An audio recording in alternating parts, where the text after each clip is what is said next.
Bem, na primeira parte da exposição, nós apresentamos a questão da escolha do ponto de vista do indivíduo, né? Isso vale para tanto o indivíduo consumidor quanto para a empresa individual. Então, essas escolhas elas estão presentes tanto num caso como no outro. Agora nós vamos tratar de como as pessoas interagem e, a seguir, de como funciona a economia como um todo.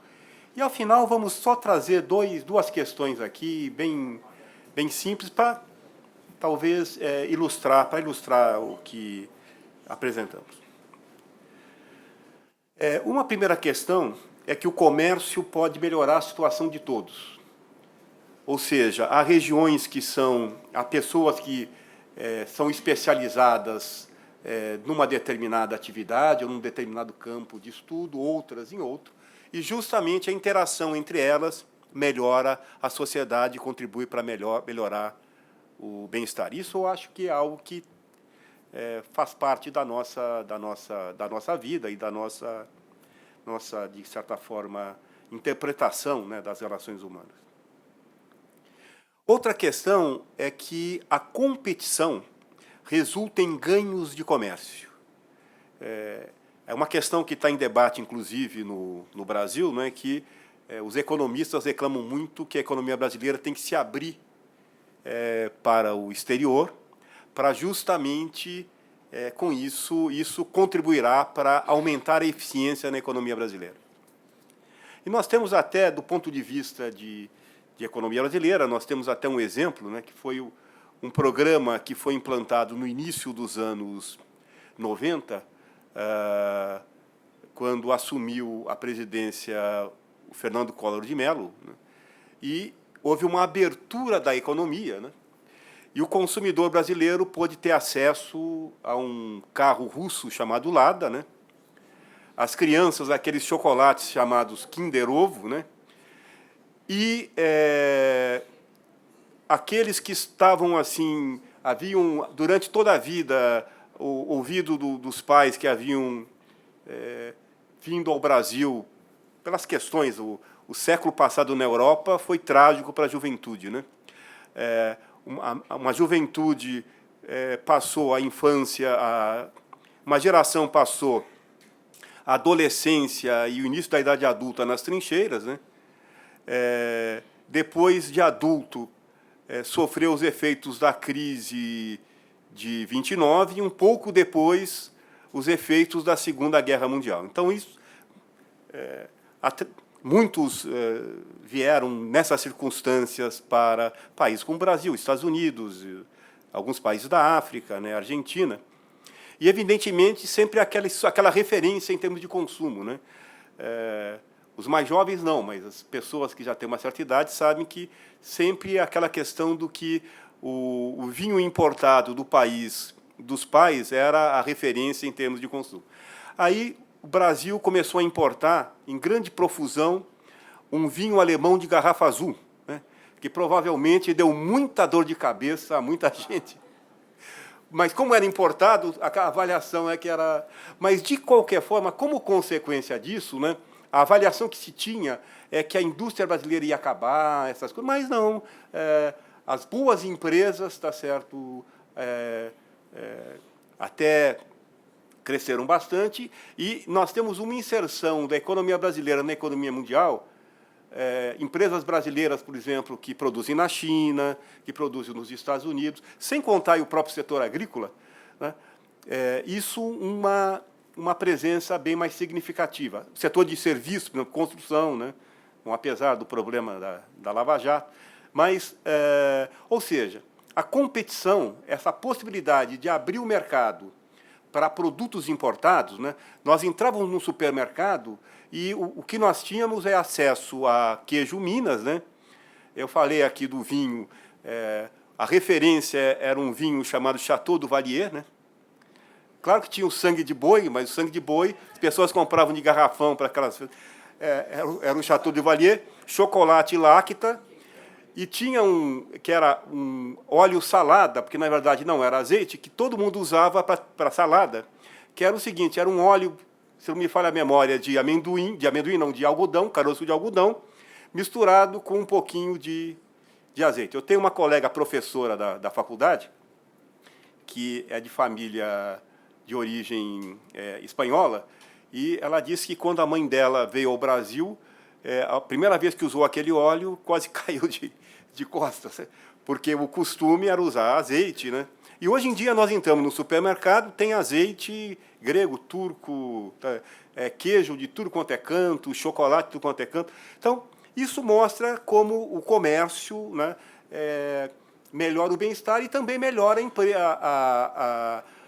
a capacidade de competir das empresas brasileiras. Então, se requer hoje, né, os economistas requerem muito uma maior abertura, né, que o Brasil faça acordos comerciais com outros países.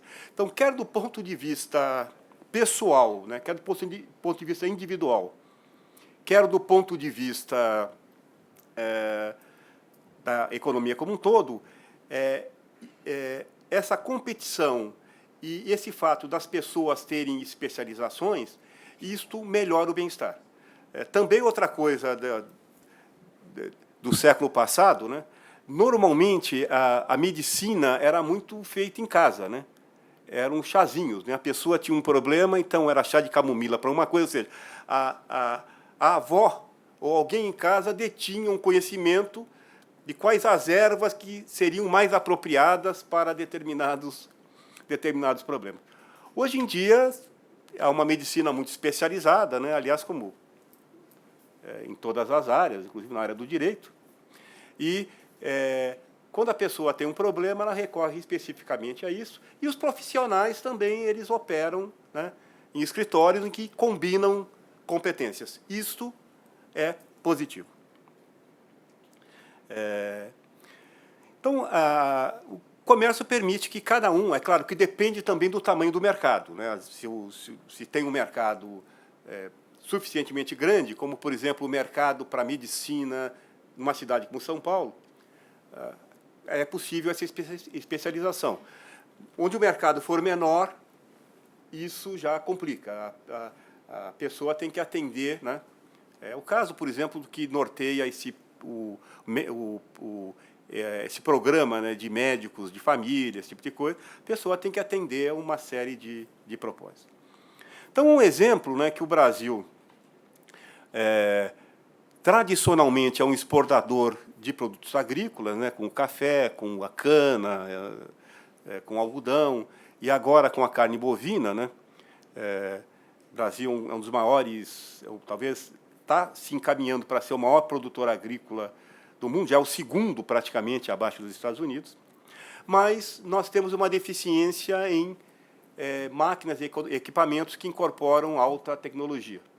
Então, o Brasil é um exportador, de um lado, de produtos agrícolas, e é um importador de máquinas e equipamentos mais sofisticados, porque o custo de produzir isso no Brasil, dado o tamanho do mercado, provavelmente seria um custo proibitivo. Então, é melhor trazer, importar, né? E não é só o Brasil. Por exemplo, a China importa máquinas da Alemanha. Então, os Estados Unidos também importam certas máquinas da Alemanha.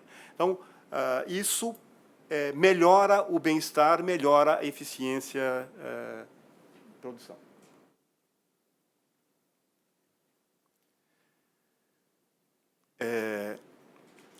Evidentemente, há uma questão de regulação do mercado, né? E a figura que ilustra bem isso, né? Quer dizer, nós temos aí, podemos pensar numa dualidade, ou seja, de uma divisão entre empresas e famílias, né? As famílias cedem mão de obra para as empresas produzem e vendem para as famílias, né? Então, nesse processo, a forma mais eficiente de organizar isso é pelo mercado. E digamos, uma figura que foi pensada pelo Adam Smith, que é o da mão invisível, né? Ou seja, é como se houvesse uma mão invisível que acertasse todos esses, passasse de quem tem, quem oferece mão de obra, que pudesse ser alocado na melhor atividade possível e pudesse adquirir o produto na margem que mais aumenta o seu nível de satisfação. Então, isso é feito por um esquema de mercado, né? Como a economia ela opera com valores, quando se fala, por exemplo, de teoria do valor em economia, a teoria do valor justamente está associada à formação de preço, né? Os economistas tradicionais chamavam esse processo de formação de preços de teoria do valor. Então, há várias teorias do valor. Uma das teorias do valor é a do Marx, né, teoria do valor-trabalho, mas o que prevalece, diria, que é essa formação de preços via mercado. Ou seja, forças de demanda e forças de oferta, elas interagem e chegam a um equilíbrio, uma situação de equilíbrio. Ou seja, situação de equilíbrio é uma situação em que todos estão satisfeitos com aquele ponto. Se nada for feito para perturbar aquilo, ficarão naquela situação. É claro que isso não é tão simples, porque pode haver problemas problemas com o mercado, problemas de informação que levem a um equilíbrio que não seja estável, né? Mas nós vamos partir desse princípio que o equilíbrio é único, só tem aquele e é estável. Ou seja, se nenhuma alteração em outras variáveis que não preço e quantidade ocorrerem, por exemplo, no mercado de produtos hortifrutigranjeiros, se não ocorrer um problema climático, né? No mercado de consumo, se não for introduzido um novo imposto que perturbe esse equilíbrio, o equilíbrio se manterá. Isso é feito por um sistema que o Adam Smith chamou de mão invisível, né? Ou seja, naturalmente as coisas se acertam. É claro que se acertam mais rapidamente à medida que as pessoas dispuserem de informação, né?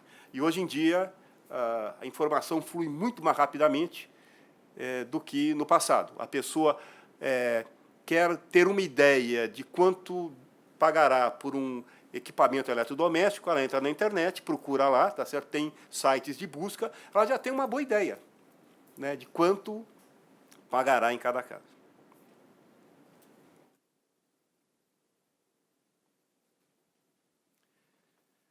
Bem, como nós estamos numa economia monetária, é claro que nós podemos pensar num preço não monetário. Mas a moeda facilita muito as coisas, porque a moeda ela permite que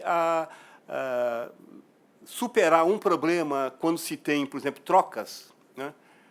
Economia de trocas em que alguém troca alguma coisa por outra, que é a questão da divisibilidade. Ou seja, se a pessoa troca, por exemplo, um mamão por uma mexerica, evidentemente, se tiver que dividir aquilo, estragou o mamão, estragou a mexerica, né? Então, com moeda, não. Com moeda, você pode ter o equivalente, tá certo, para comprar o mamão, para comprar a mexerica, ou para, se quiser, uma salada de frutas. Tem essas alternativas. Então, nessa economia monetária, os preços são definidos, né, considerando e tem relação com a questão desses incentivos, com a relação de benefícios e custos. Ou seja, se nós temos o aumento de um preço do produto, aquilo é um desincentivo ao consumidor, mas é um incentivo a quem oferece o produto, né? Se nós temos uma queda de preço, isso é um incentivo ao consumidor e um desincentivo a quem oferece o produto. Tudo isso sob condições de controle. Há uma frase que os economistas usam muito, um termo latino, que é o ceteris paribus, né? Tudo ou mais constante. Então, tudo mais constante, a questão dos economistas é que, às vezes, abusam disso, né? E, por exemplo, às vezes é feita uma análise sobre a Previdência daqui a 30 anos, como se ficasse tudo ou mais constante, o que não é possível. Você pode até fazer isso como uma projeção, né? Mas isso tem que ser ajustado ao longo do tempo.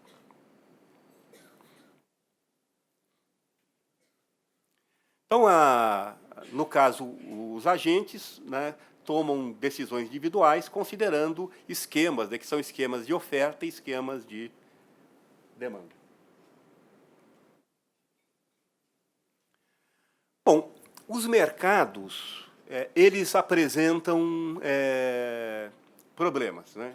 Primeiro, como estabelecer o preço do que os economistas chamam de um bem público. Eu fui lembrado aqui que o bem público justamente é diferente, do ponto de vista econômico, do bem público do ponto de vista jurídico. Então, bem público é aquele bem em que não há rivalidade, ou seja, um consumidor ele pode consumir o bem sem afetar o consumo do outro. Por exemplo, o sinal da TV. O fato de eu ter um aparelho que capta esse sinal e o vizinho ter um aparelho que capta o sinal, os dois podem captar o sinal sem que isso comprometa a possibilidade do outro captar o sinal, né? Então, esse é um bem público. Qual o problema do bem público? É como cobrar isso. Você não tem um esquema de mercado para cobrar isso, porque funciona quase como se fosse um bem livre, né? Então, evidentemente, para oferecer esse bem, precisa ter algum esquema que, no caso das TVs, é pago pela publicidade, né? As empresas, normalmente, tá certo, usam a publicidade, veiculam a publicidade e pagam por isso para ocupar o espaço da TV, porque é um número, isso vai depender do número de pessoas que assiste cada programa, né? Então, essa é a maneira.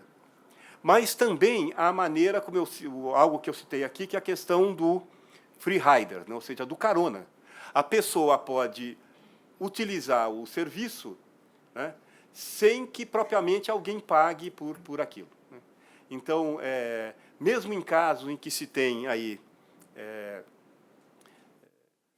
a pessoa utiliza sem pagar, e com isso fica difícil, evidentemente, apropriar o que cada um deve pagar pela utilização daquele serviço.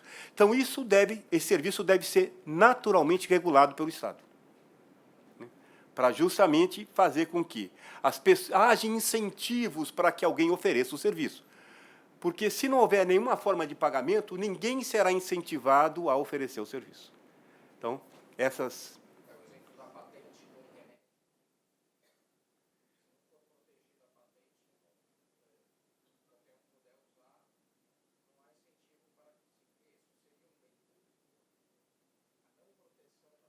Não, se não houvesse proteção, né, aí isso é como a erva, eu citei do caso das famílias antigamente, né, mas a proteção aí tem duas funções. Uma função é estimular também o setor a que continue a investir em pesquisa, né, porque, na verdade, o que se ganha com remédio tem que pagar o preço de toda aquela pesquisa que foi feita para medicamentos e que não deram certo, né?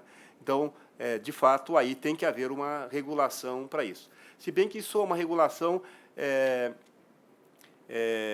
que passa, evidentemente, pelo Estado, com essa regulação de patentes, mas que talvez as empresas pudessem, se tem um remédio bem sucedido, e elas fazem isso, né, elas, normalmente, quando o remédio é novo, o preço é estratosférico, né?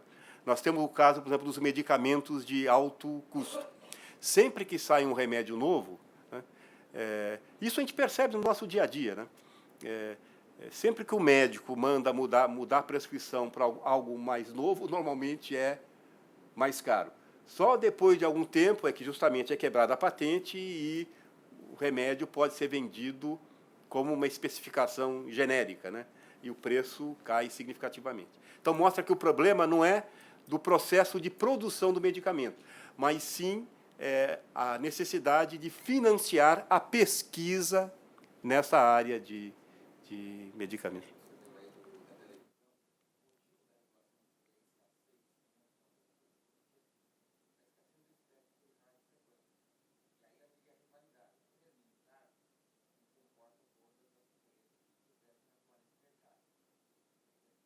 Não, não tá. Aí tem essa questão, né, a questão, inclusive, tem a discussão aqui da neutralidade da internet, esse tipo de coisa, né? Que isso tem a ver com essa questão da neutralidade. De fato, você tem espectros, né? É como um avião, né? Você tem no espaço aéreo divisões ideais, está certo? De fato, tem isso. Que, às vezes, aqui nós temos que, para generalizar, né, a gente perde um pouco mas, de fato, é bem lembrado, tem essa questão de que, no caso da oferta, né, há restrições. Quer dizer, cada rádio tem uma radiofrequência, né, e tem que haver uma regulamentação para isso. Bem, então, aqui, a ideia, tá certo, é que é importante, quando se tem falhas de mercado, outra falha de mercado é a falha de mercado explicada por externalidades.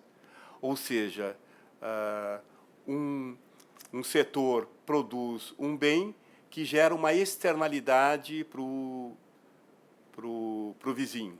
Então, neste caso, tem que o Estado acaba fazendo uma intervenção para justamente verificar como é que essa externalidade ela é remunerada, se há subsídio, se não há subsídio. Então, há esquemas para controlar isso. Outra questão é a questão da assimetria de informações, né? Essa assimetria de informações ela afeta muito, por exemplo, o mercado de seguros. Ou seja, o plano de saúde.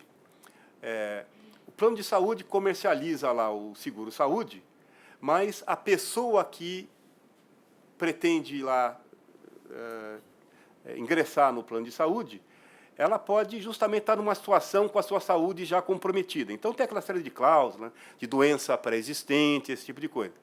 Então, uma assimetria de informações entre um agente e outro, né, entre a pessoa, entre o plano de saúde, né, e a pessoa que pleiteia lá ingressar no plano de saúde.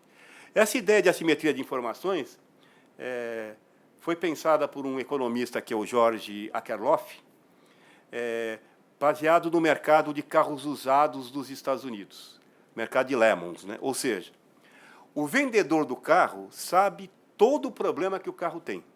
O comprador, não. E é comum até o vendedor do carro mandar lavar o carro antes, tá certo? Dar uma polida, ver os amassadinhos, aquela coisa, para conseguir vender o carro. Então, existe aí uma assimetria de informação. Então, o mercado, para funcionar, ele precisa de plena informação. Quando se tem assimetria de informação, isso pode gerar uma série de problemas. Até uma questão que aconteceu na crise de 2008, né? A formação de uma bolha. Isso se baseou numa hipótese de que o mercado, de que os agentes do mercado financeiro, eles têm plena informação. Ou seja, que cada agente sabe exatamente quais são os problemas do outro, né? E, na verdade, isso é uma hipótese muito forte. E o que se verificou que havia problemas de assimetria de informação nesse mercado, né? Então, havia o problema, por exemplo, de empresas que agenciavam até homeless, né, para que eles assinassem lá financiamento imobiliário. Porque aquele financiamento imobiliário ele seria, né, na forma de hipoteca. Haveria uma empresa que agenciaria aquilo, depois que passaria por uma outra, né, que juntaria aquele financiamento, aquele contrato com outros, e, na média, né, as coisas se resolveriam. Mas ocorreu uma necessidade de aumentar a taxa de juros nos Estados Unidos, e a hora que aumentou a taxa de juros, né, porque o sistema lá é de hipotecas, isso implicaria em aumentar a prestação, esse tipo de coisa toda, muita gente que havia comprado imóvel ficou sem poder pagar. Isso criou um problema sistêmico para o mercado financeiro. Aí bancos menores começaram a quebrar. Os bancos menores normalmente têm relações com os bancos grandes, e houve um problema em cadeia e foi necessária uma intervenção do Estado. Até uma coisa inédita, né, para uma coisa que se pensava que não ocorresse mais, ou praticamente inédita também, por quê? Nas crises anteriores, o Estado não tinha esse peso, né? Por exemplo, Banco Central. Eu tenho a impressão que o primeiro Banco Central foi o Banco Central inglês, aí no final do século retrasado. O Banco Central americano, se não estou enganado, é da época do Theodore Roosevelt, ou seja, no início do século passado. Né? Então, não havia essas... havia uma crença que o mercado, né, ele acertava tudo. Né?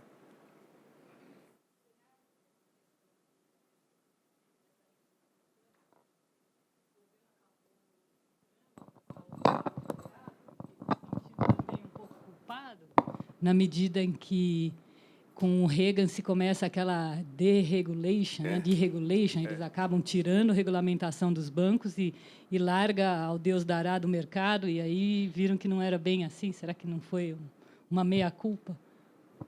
É que aí, claro, houve essa meia-culpa, mas foi a urgência, né? Ou seja, aconteceu um problema, se nada fosse feito, a crise poderia ser uma crise gravíssima. Eu posso até dar passar para vocês um número sobre o que aconteceu no Brasil. Né? O Brasil, em 2009, não cresceu nada, a renda per capita praticamente estabilizou, não, acho que caiu a renda per capita em 2009, por conta da crise de 2008. Porque essa incerteza no mercado financeiro travou os financiamentos. Em novembro e dezembro de 2009, o mercado imobiliário e o mercado de automóveis travou no Brasil. O número de carros vendidos, numa época que normalmente se vende mais carro, caiu pela metade. Muitos bancos, principalmente bancos que financiavam consumo pequenos, ficaram praticamente quebrados e dependiam de financiamento dos bancos. Tem um sistema, né, de financiamento entre bancos, né, dos bancos grandes. E os bancos grandes, com receio de que os bancos pequenos estivessem muito complicados, não queriam emprestar. Então, teve que haver uma intervenção rápida aí do Banco Central e do Ministério da Fazenda, e aí o Conselho Monetário Nacional, que reduziu aquela parcela que os bancos têm que deixar lá de reserva, né, para tentar irrigar o mercado. Mesmo assim, a economia brasileira despencou em 2009. Né?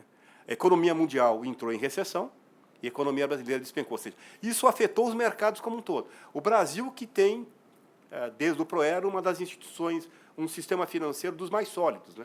Normalmente, ele atende boa parte dos critérios lá de Basileia até com alguma sobra, né? Mas sofreu também aí. Então, é justamente essa questão de que a hipótese de que os mercados eram racionais, inteligentes, os agentes eram inteligentes no sentido de usar a racionalidade, então as coisas se acertavam naturalmente, acabou gerando esta bolha com a desregulamentação e a bolha estourou. Né? É como se fosse um mecanismo de pirâmide. Né? As pessoas saem comprando... quando eu era jovem, tinha uma fábrica de sapatos chamada Samelo, que fazia uma pirâmide, né? Pirâmide da... Então, ou seja, um sistema que você, se conseguisse mais 4 que pagassem para você o sapato que você havia comprado, né? Esses 4 entravam lá no esquema e também teriam direito, posteriormente, a receber um sapato da Samelo, que vinha normalmente pelo correio. É claro que chega um ponto que é uma progressão geométrica, né? Chega um ponto que não tem ninguém mais para financiar aquilo, né? É por isso que eles foram atrás de homeless, para tentar manter a coisa, e aí desaba como um castelo de cartas. Evidentemente que nós temos situações em que o Estado ele controla, né, o mercado por um sistema de preços. É o caso, por exemplo, da União Soviética, nos países socialistas, que tinha um sistema baseado num plano e num sistema como se fosse uma matriz que estabelecia lá as relações de troca e os preços das mercadorias, né? E, nesse caso, o mercado ele ficava subjacente, é como se o mercado fosse substituído por um órgão de governo. mas, evidentemente, isso se mostrou ineficiente, né? Nós já tivemos também no Brasil situações de controle generalizado de preços. Por exemplo, durante o regime militar, a partir de 68, havia um conselho interministerial de preços em que as empresas, quando pleiteavam reajustes de preços, tinham que recorrer ao CIP para pedir autorização. Isso acabou criando distorções na economia brasileira. Mesmo quando isso é bem gerido, né, isso acaba causando distorções. Então, mas, de qualquer forma, feita essa observação, eu acho que o importante aqui é que a mão invisível, né, ela é algo importante, quer dizer, atua, mas não é onipotente, ou seja, há falhas de mercado que requerem a atuação do Estado.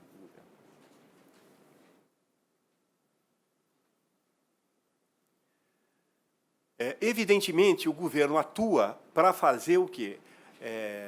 Nós temos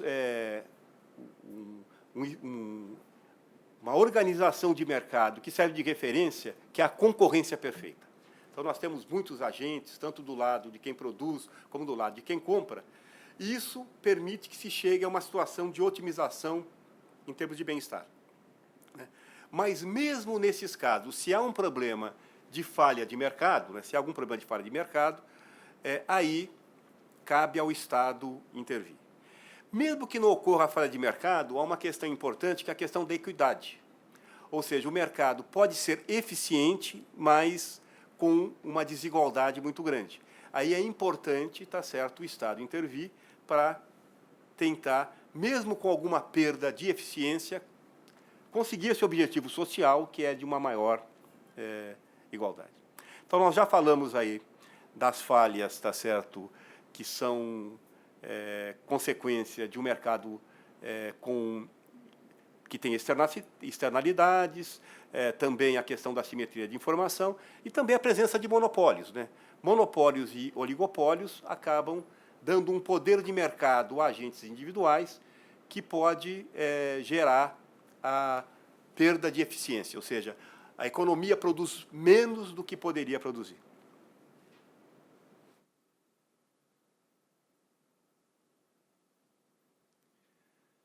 Bom, agora nós vamos mais para a questão macroeconômica, né? É claro que isso aqui depois será desdobrado, né, em, primeiro, contas nacionais, o PIB, como é que se calcula o PIB, de uma forma um esquema bem simples, como é que se calcula a inflação, como é que funciona a política monetária, a importância da política fiscal, o regime cambial. Mas uma questão fundamental é que o padrão de vida depende da capacidade de produzir bens e serviços. Ou seja, é importante, né, aumentar essa capacidade, ou seja, o crescimento econômico é importante para que a sociedade tenha maior afluência. Então, nós temos exemplos aí de países como o Japão, num determinado momento, depois meados do século retrasado, a Alemanha também, depois da reunificação, né, que foram países que cresceram bastante e melhoraram muito o padrão de vida. Um outro exemplo mais recente é da Suécia, né? Há um autor, acho que Knut Hamsun, que escreve sobre a Suécia naquela época, que a Suécia era muito pobre, né? E a situação da Suécia até praticamente o início do século passado era uma situação de pobreza, e depois conseguiu atingir um nível de afluência, assim como Finlândia e Noruega, né? E de equidade. E temos mais recentemente o caso da China, né? A China, o padrão de vida na China, né, melhorou significativamente, e é claro que aí também comprometendo a equidade.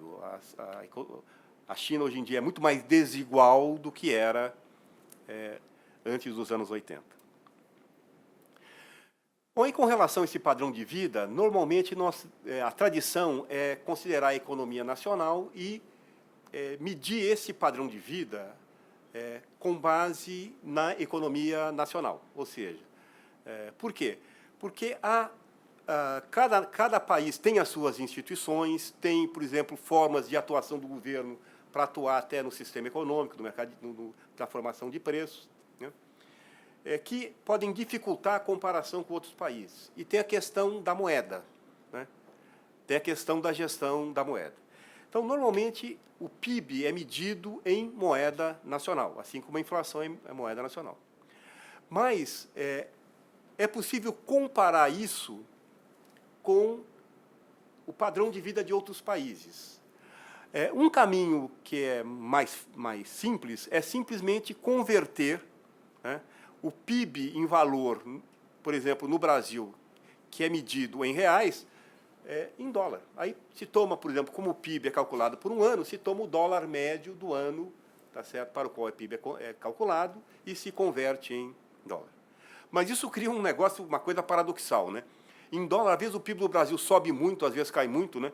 Nós já estamos passando a Inglaterra em termos de PIB por esse critério, né? E agora estamos abaixo e estamos sendo superados pela Índia, né?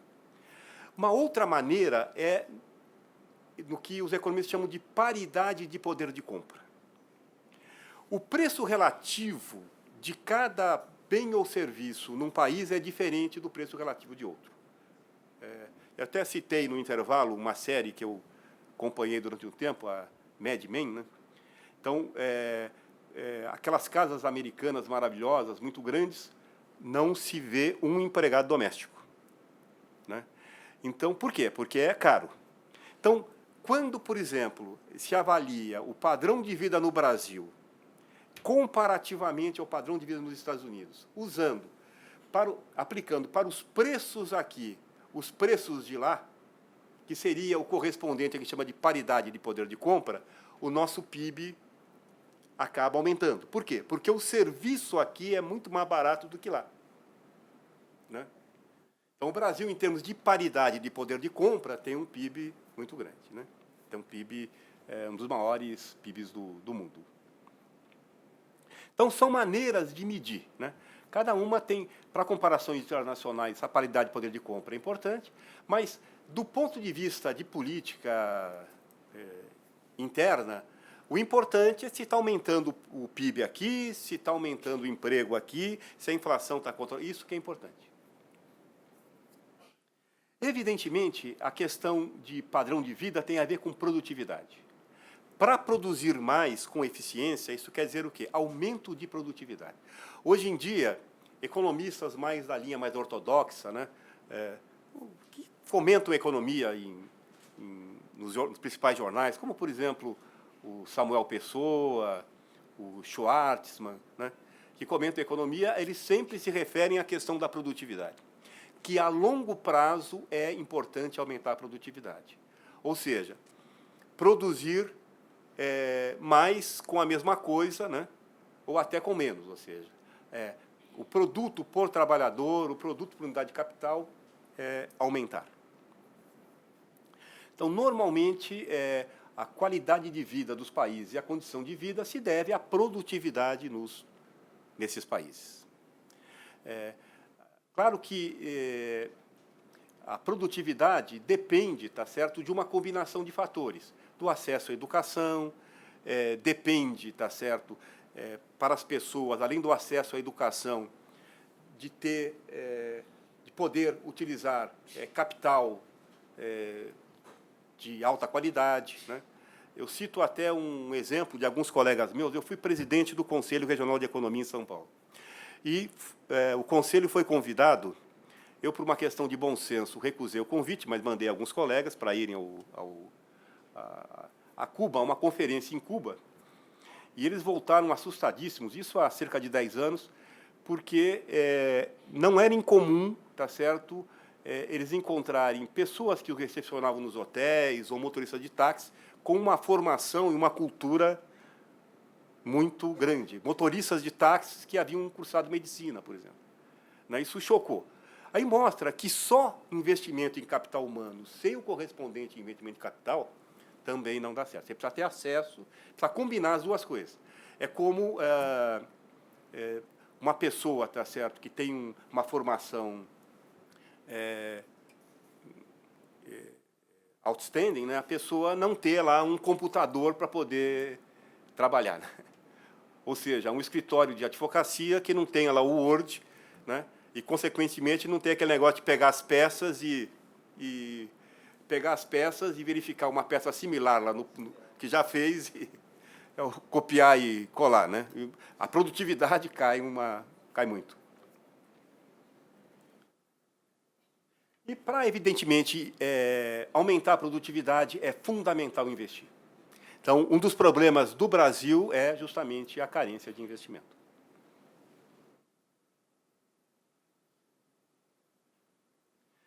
Então, em síntese, né, maior produtividade, maior padrão de vida.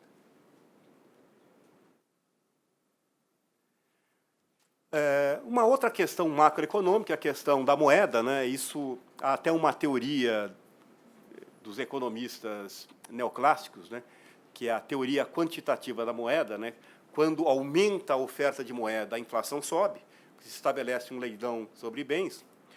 Isso é até uma constatação histórica, né, quando houve a descoberta, principalmente de prata aqui na América Latina pelos espanhóis. E essa prata foi para a Espanha, como a moeda na Espanha era metálica, houve uma grande inflação na Espanha. Então, ao contrário do que muitos pensam, a Espanha quebrou não porque a invencível esquadra do Filipe II naufragou nas costas inglesas, né? Foi porque houve uma inflação enorme causada por esse excesso de moeda. Isso ocorreu quando foi descoberto o ouro no Brasil, né? O Brasil chegou a produzir metade do ouro do mundo. Depois, quando descobriram ouro na Califórnia, sempre que isso ocorreu, como a moeda era baseada no que se chamava de padrão ouro, houve inflação. Bom, a moeda passou a ser... começou lá na Revolução Francesa com os assignats, começou a moeda a ser uma moeda depois muito mais fiduciária, né? Ou seja, as pessoas acreditam na moeda, talvez pelo serviço que ela presta, né? E sempre que há tentação do governo aumentar a oferta de moeda, como o Brasil nos anos 50, isso leva à inflação. Então, é fundamental ajustar esta oferta de moeda, né? Porque a inflação traz uma série de problemas. Por exemplo, ela distorce o cálculo econômico. Fica muito difícil fazer cálculo a longo prazo, decidir, por exemplo, comprar um apartamento, esse tipo de coisa, numa situação de instabilidade inflacionária.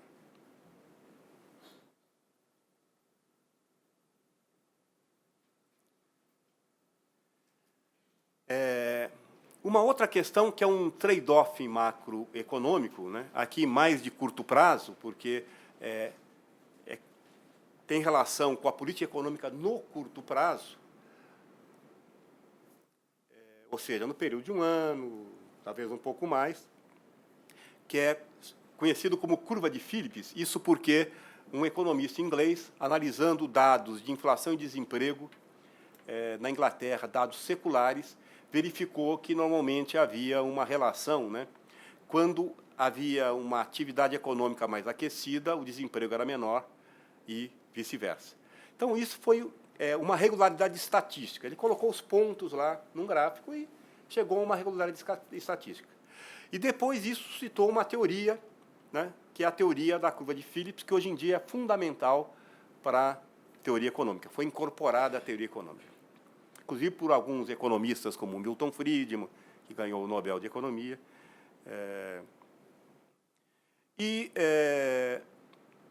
Evidentemente, se aumenta a quantidade de moeda, isso estimula o consumo, né? Porque aumentar a quantidade de moeda, se os bancos ficam com mais moeda, por exemplo, eles se dispõem a conceder, a facilitar as condições de crédito, né? E, facilitando as condições de crédito, isso ativa o mercado de consumo.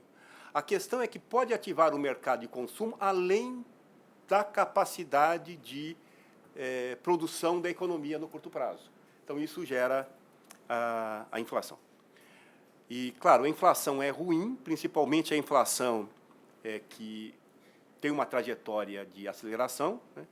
por conta de que a inflação, entre outras coisas, ela distorce o cálculo econômico, distorce o cálculo para quem importa e para quem exporta, quer dizer, da viabilidade ou da rentabilidade dessa operação, né? E tende a causar depois menos eficiência econômica e, consequentemente, a solução do problema se torna muito séria. Eu acho que todos... até uma questão interessante, hoje em dia tem o YouTube, né? E como eu leciono também economia brasileira, eu mostrei para os alunos algumas fotos sobre a época da hiperinflação na Alemanha, em que as pessoas recebiam o salário algumas vezes por dia, colocavam aquilo num carrinho, né, e saíam correndo para comprar o que encontrasse, né? Cenas de pilhas de papel moeda sendo varrido no chão, né?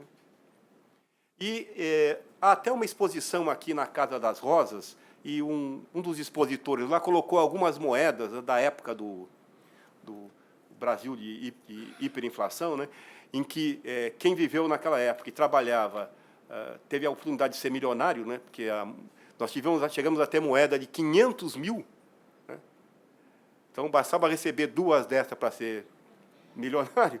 Então, isso mostra o efeito da inflação e o custo depois para sair dela, né, porque a contração para sair da inflação requer aumento do desemprego. É o que nós estamos justamente vivendo hoje. Agora, para encerrar, eu queria só apresentar 2 casos, né? Um dos casos eu retirei do livro do Carlos Eduardo, colega meu lá da FEA, que ele cita um seguinte caso. Acho que em 1992, ocorreram uma série de denúncias sobre a utilização de crianças nas indústrias têxteis de Bangladesh. Então, Bangladesh tinha lá, empregava crianças, tá certo, com até 14 anos de idade, né? Evidentemente, isso chocou a imprensa mundial e o governo americano baixou uma medida proibindo a importação de produtos têxteis de Bangladesh. Então, a questão das escolhas e das consequências delas, né? Qual a consequência disso? As crianças que trabalhavam naquelas empresas estavam na sua melhor alternativa. O melhor emprego que elas podiam encontrar era aquele. E, normalmente, por ser uma sociedade muito fragilizada, até por questões políticas, o que acontecia é que, se não trabalhassem naquilo, né, a condição delas acabou se degradando, né? Prostituição infantil aumentou, passaram a trabalhar em situações ainda piores, né? Uma situação análoga ao que nós tínhamos no Brasil, aqueles fornos de carvão aí no interior, né? Então, de Minas, na mineração, que era um trabalho extenuante, muito complicado. As famílias perderam aquela renda adicional das crianças e a condição também piorou. Ou seja, por quê? A medida adotada partiu do pressuposto que aquilo fosse, entre aspas, uma irracionalidade das famílias e das crianças de Bangladesh, né?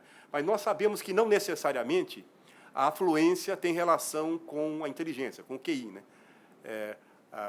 A pessoa pode não ter renda e ter uma inteligência privilegiada. E o contrário também ocorre. Então, qual é a questão? A questão é que as crianças elas já estavam na sua melhor alternativa, dadas as restrições, né? E se nós olharmos para a história do Brasil, não faz muito tempo que nós começávamos a trabalhar com 12 anos com carteira assinada, e ainda ganhando metade do salário mínimo, que era relativamente menor do que era hoje, né? Por quê? Porque se isso não ocorresse, as famílias eram muito grandes, e era comum, os jovens, né, recebiam o salário, que naquela época vinha no envelope, né? A pessoa recebia lá um envelope. Então, que se fala muito do bilhete azul, né? Quando a pessoa era demitida, normalmente era escrito num papel azul, então bilhete azul indicava a demissão, recebeu aquele envelope, a criança pegava, levava para casa, para a mãe e para o pai, a mãe separava o dinheiro da condução e uma outra despesa para um cinema, matinê, e ficava com o resto. Então, isso era fundamental, né, para... era uma época que era comum, quer dizer, os filhos se cotizavam para comprar, tá certo, uma geladeira para a mãe, né, no Dia das Mães. Então, ou seja, uma restrição ali ao trabalho poderia criar uma situação pior do que... Ou seja, é importante considerar, tá certo, levar em consideração que o fato da pessoa estar numa situação muito desfavorável não quer dizer que ela tenha feito uma má escolha. Ela fez a melhor escolha dadas as circunstâncias. Agora tem um outro modelo, ele é mais amplo, né? Um economista, e até passando, hoje faleceu um grande economista, né, que foi o John Nash, que é do filme Uma Mente Brilhante, que até pensou um outro conceito de equilíbrio. Eu acho que vocês terão aulas com um colega nosso, aí, o Décio Cadota, provavelmente ele falará disso, né, o equilíbrio de Nash, que é uma outra forma de equilíbrio, e um economista que revolucionou a teoria econômica, ganhou o Nobel de Economia por conta disso, né. E um outro economista que ganhou o Nobel de Economia foi o Gary Becker. E o Gary Becker ele começou a utilizar esses princípios de economia para analisar uma série de questões. Por exemplo, casamento, fecundidade, criminalidade. Ele analisou essas várias questões utilizando justamente essa questão de incentivo, né, de trade-off, né. Um dos modelos que ele tinha para explicar fecundidade, né, e eu até cheguei há um tempo a fazer um trabalho pela FIP sobre isso, e uma constatação de que ter mais filhos, né, evidentemente, implica numa questão de custo. É uma coisa que está presente. A pessoa, hoje em dia, pensa... meu sogro teve 7 filhos que estudaram numa escola particular. Hoje em dia é inviável, né? Uma escola particular, dessas de bom nível, custa 3.500 até 4.000 por mês. Com 7 filhos, falência, né? Ou seja, não é viável, né? Sem contar que tem que pagar o inglês, o balé. Claro, se os colegas viajam ao exterior nas férias, também fica complicado o filho não ir. Então, isso mostra o quê? A questão do custo alternativo, né? A questão, tá certo, de racionalidade das escolhas. Então, nesse estudo sobre fecundidade, que foi constatado o seguinte: em regiões de fronteira agrícola, a fecundidade tende a ser muito maior do que em regiões urbanas. E é uma coisa que, às vezes, hoje em dia, as pessoas não levam muito em consideração, né, que a fecundidade no Brasil caiu absurdamente, está abaixo de 2, está na faixa de 1,7, e generalizada no meio urbano. Aquela questão, não, porque algumas regiões mais pobres têm mais filhos, isso é uma falácia. Porque o custo é grande, né?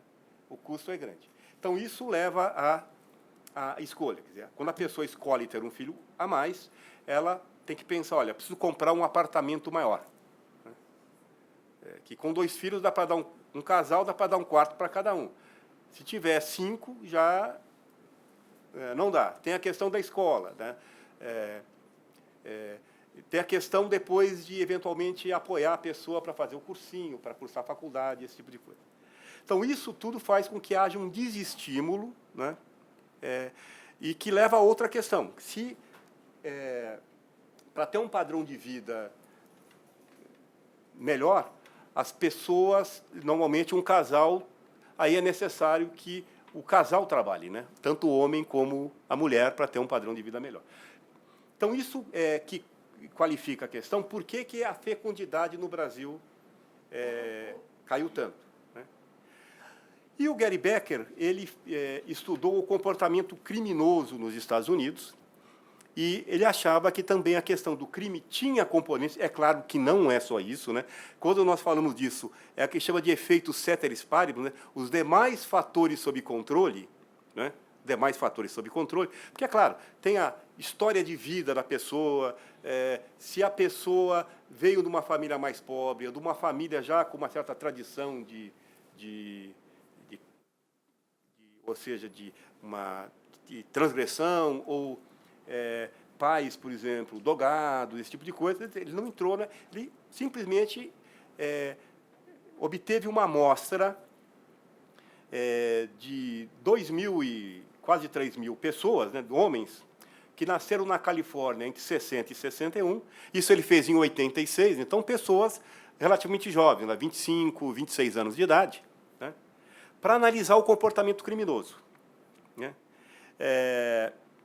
Então, ele analisou, primeiro, dessa amostra, o número de pessoas que haviam sido detidas ao menos uma vez em 86. Claro que uma boa fração, né, dessas pessoas não foi detida. Aí verificou o número de detenções dessas pessoas. Ele constatou nessa amostra que havia pessoas que haviam sido detidas até 12 vezes no ano de 86. E relacionou isso com uma série de fatores, né? Eu mencionei só alguns aqui, né?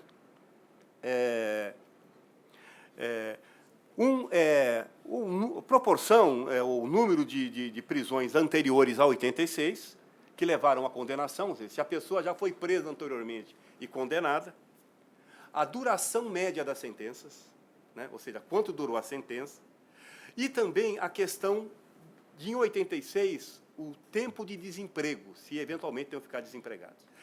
Tem outras variáveis aqui, como também, não coloquei aqui, como, por exemplo, qual seria a remuneração que aquela pessoa receberia no mercado de trabalho, dada a qualificação dela, né? Então, essa remuneração seria o custo de oportunidade de ficar detido, porque detido não tem aquela remuneração.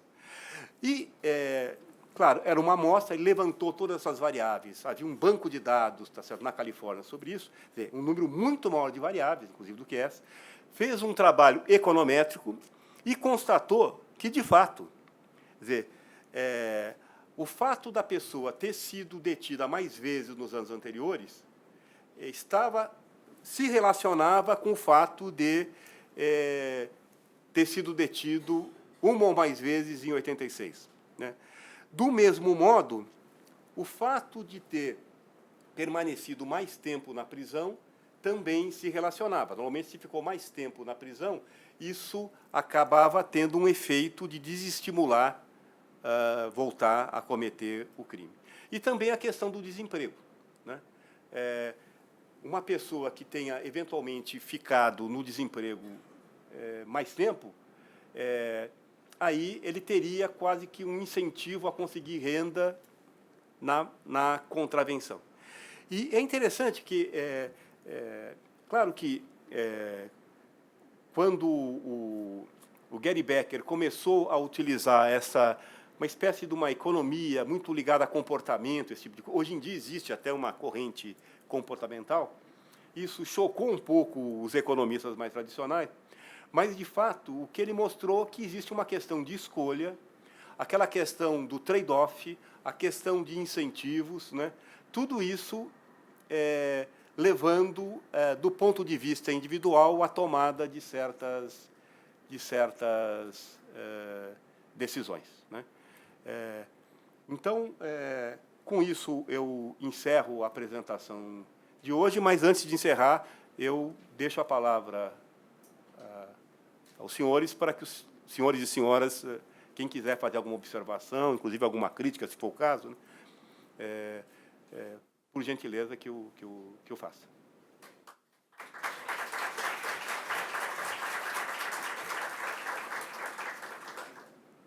Bom, alguém quer perguntar alguma coisa? Eu agradeço aí as palmas, né? Só fico preocupado com o seguinte: dizem que o aplauso dá o direito à vaia, né? Então, aceito o aplauso, depois posso ter que aceitar a vaga.